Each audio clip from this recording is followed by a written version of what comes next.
Good evening, EXJW community. This is the Oracle coming in for a long overdue video. I've been meaning to reach out and just do a pulse check on my revered community of awakened people and make sure that everyone is doing well. Even with everything that's going on, please find a way to go to your happy place. I think it's a great time to sort of hit the restart button on your life, have some time to, be with family, to remember what's most important, even in a pandemic. I think we can find ways to improve our lives and to remember the most important thing. For me, I've been blessed enough to be able to, work from home, run my business from home, and, not really miss too much of a beat. And I know that for a lot of people, that's not the case. So my heart goes out to you. I think one of the things that you can do before I get in my topic for today is to remember that we as humans have endured things much worse than this, and we are still here. We've survived many types of tragedies and pandemics that were killing even like, 1/3 of a population in a country, 1/3 of humans, so we definitely will come out of this stronger and wiser. I haven't exactly decided how I am going to title this video, but I did want to talk about the inability that Jehovah Witnesses have of separating Jehovah, the God, the supernatural entity, and the Watchtower, Tract, and Bible Society and the governing body. And even though I've not been a Jehovah Witness for the majority of my life, and for those of you that are new to this channel, I am a third generation ex-Jehovah Witness. I left when I was 17 years old. I was the first person in my family to reject this belief system. Went to college a few times over, was able to basically just create my own reality. Now, it wasn't easy. I certainly had missteps, and it was difficult for me because my family had been my entire life, like it is for a lot of Jehovah Witnesses. So even though I'm, on the other side of it and have a family and a husband and children and all those things, I never want to give the impression that it was easy for me, that I didn't have rough times in my life, especially when I was going to college, and especially when I was trying to, start my life and have a career and live on my own. Because a lot of times the financial issue is the hardest part, because if you're walking away, and like me, my entire family on both sides are Jehovah Witnesses, having to have your own support system and be able to financially support yourself can be the hardest part, especially for women. And me leaving at 17 really made it difficult. And even when I had money, I didn't really know how to save it. I didn't know a lot about finances. I didn't know a lot about those type of things. So, whenever I do my introduction, because sometimes I'll read the messages that people send me, I never want to give the impression that everything fell together like a nice little story. That's certainly not the case. In fact, the reason that I do my videos, and it's not because I think about being a Jehovah Witness all the time. In fact, most of the time I don't. But it's literally because there is a community now, and there wasn't when I was young, when I left at 17. And because things have changed so much with technology and social media and YouTube and forums and all this networking that did not exist at all when I was young and left, that I want to be able to help. If it's just one person, I want to be able to help people. So I love to share my story. I'm more of a philosopher than anyone, which is just a way of looking at the world and questioning reality. So that's what I do. I try to give people ways to think and give them the freedom and empowerment to be able to think differently. I absolutely represent people that were born into it. Because for people like myself, although I represent anyone that is walking away from a belief system that they were indoctrinated with their entire life, but it is particularly difficult when you were born into something and it's all you've ever known. It's particularly difficult to think differently. And so actually that's my introduction, but I think about certain aspects of breaking the chain or breaking the thought process. And even though I was kicked out, I was disfellowshipped because I, adamantly said I didn't want to be a Jehovah Witness. I've actually had quite a few conversations with active Jehovah Witnesses, elders. People will just come up to me, especially if they don't know I'm a witness, and then they find out that I was one. And I've had some very interesting conversations throughout my life.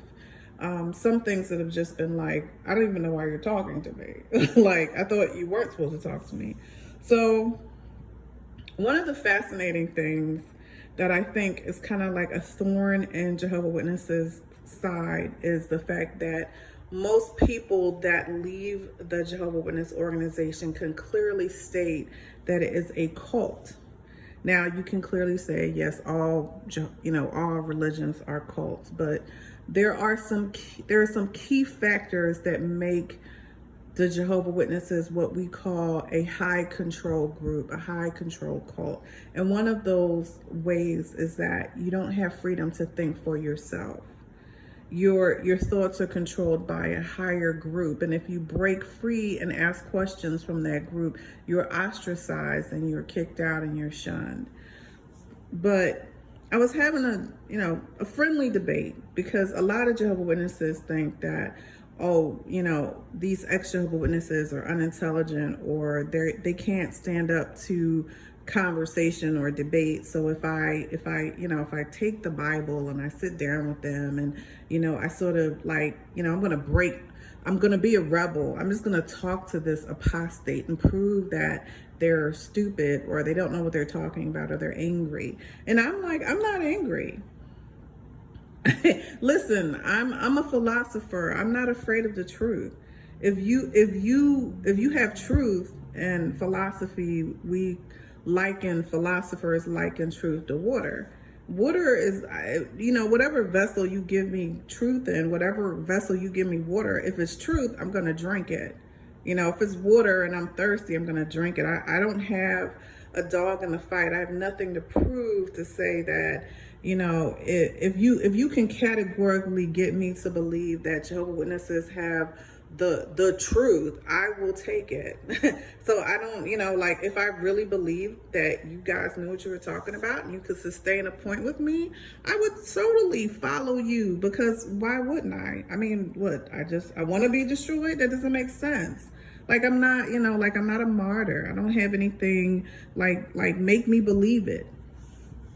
So I say all that to say that, sometimes the cockiness, or I guess, and I'm not trying to hurt anyone's feelings, but it's delusional and irrational thinking, when you can't even see what's in front of your face. But I understand I did drink that Kool-Aid, so I get it. And this is not to insult anyone at all. But one of the things that Jehovah Witnesses have a hard time making a distinction from is Jehovah and the Watchtower and Tract and Bible Society.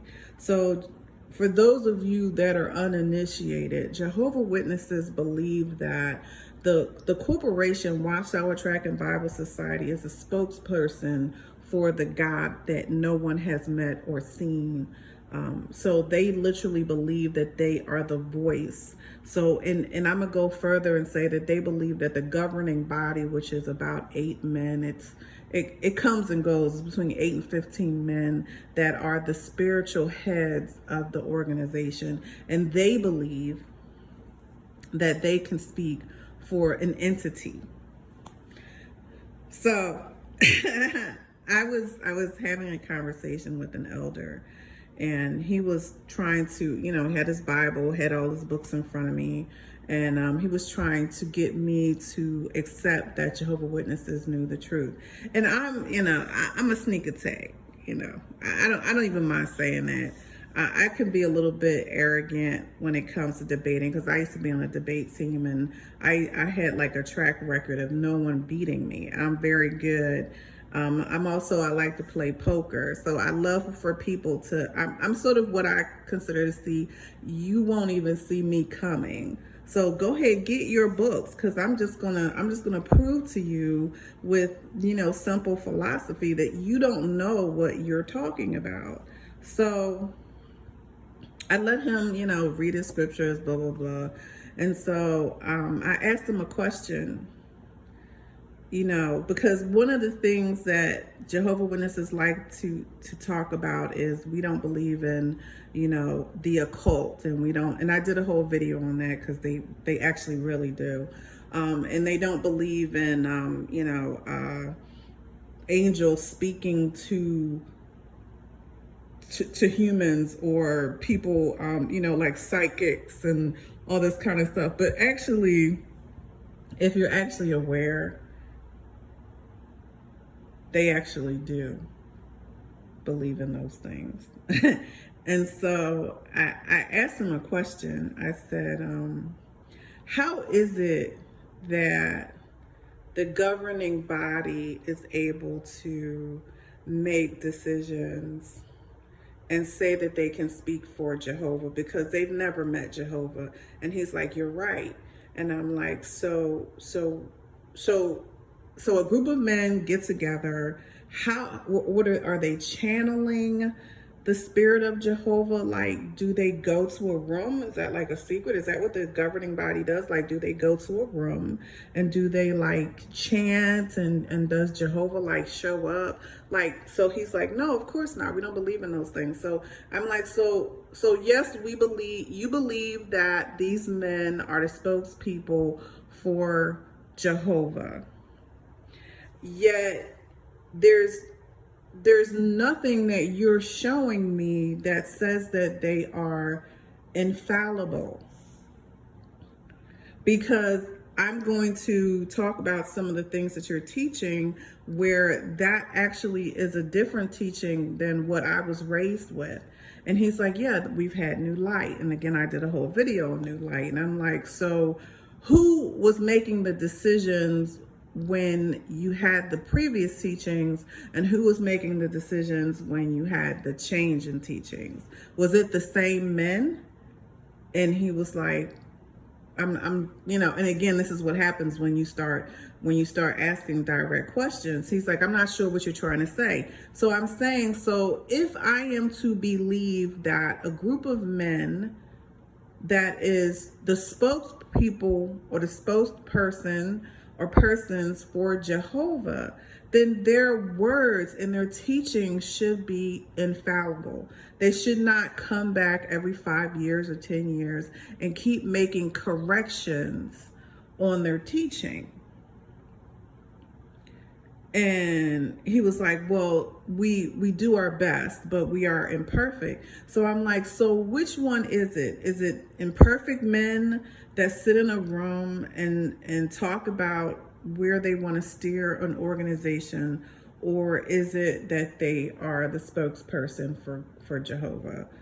And what you're saying is that when you say the Holy Spirit, you're just saying that they sit in a room and they have prayer, and then each of the men have an opinion, and whoever has the overwhelming opinion is then ratified as the voice of Jehovah.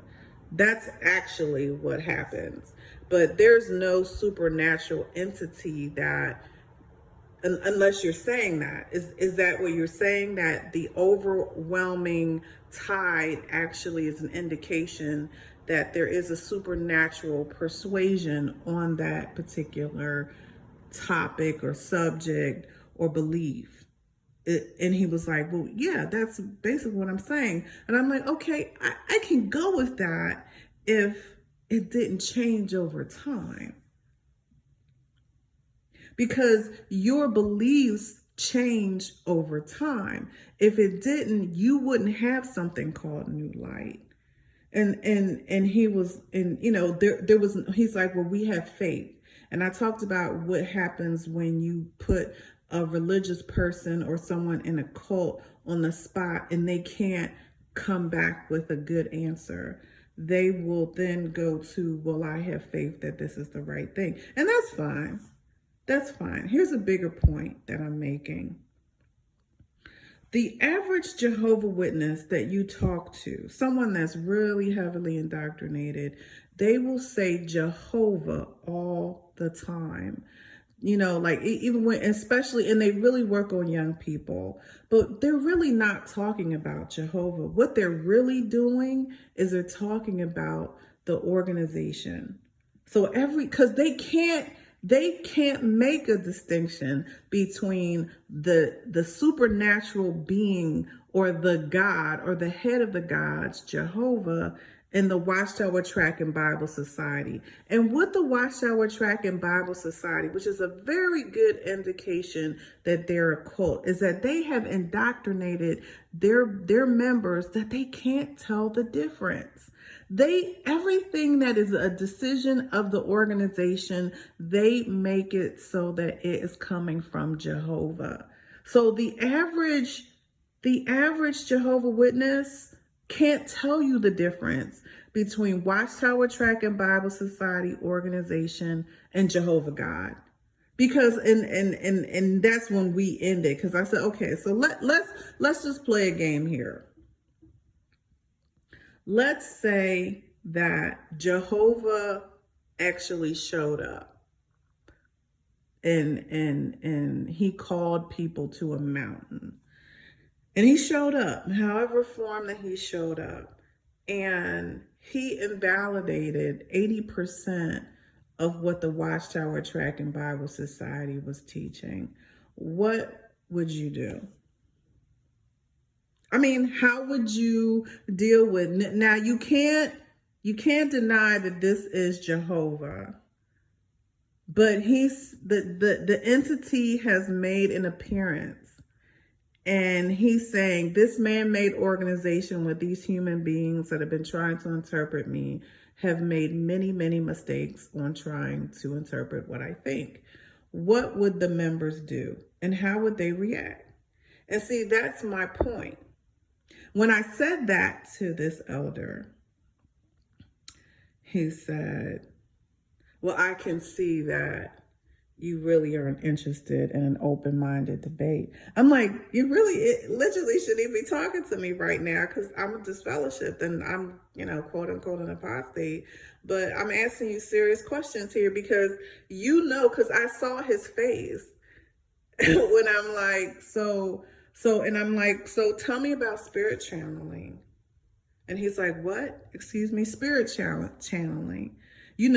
There's certain people that are anointed that channel disciples and people in the Bible and help write in the writing department. And is that not like a psychic? Is that not like supernatural things that people do? And he's like, well, I don't know anything about that. I'm like, okay, but it happens. I mean, because see, me being who I am, I'm able to be around lots of people of all different walks of life. And I don't have to ever tell somebody that I was a Jehovah Witness when I was young. You'd be surprised at the things that I've actually been able to find out in my life, things that have been absolutely shocking to me. So I'm like, what was happening is that people are being conditioned, and they're being conditioned and to the point where they can't rationalize what is happening. You don't know the difference between an organization and an entity, and the entity is Jehovah God, and you have been lied to. So with that being said, I want to just share a little something with people to just think about. It's part of my sort of flipping on the light And as you go out and you talk to people, I think it's the aha moments because, and I'm going to leave with this. I know what that's like. You know, I know what it was like for me to be 15, and I remember what it was like to be 16 years old and to allow myself to start realizing that a lot of the things that I was being taught were incorrect. And it was a process for me. It was scary for me to even get there, to even allow myself, because I was so afraid I was going to be destroyed in Armageddon. I was so afraid that I was going to lose my family.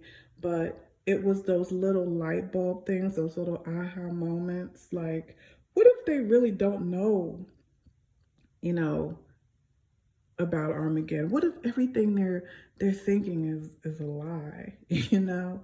And again, I just wanted to bring up this one particular topic because I never forget the elder when he left. Like, I saw that, because you can look at somebody, you can kind of read their body language, and I realized that I had actually sparked something in him, because he wasn't able to come back the way he wanted to, because I was asking very like straightforward questions and he could not answer them.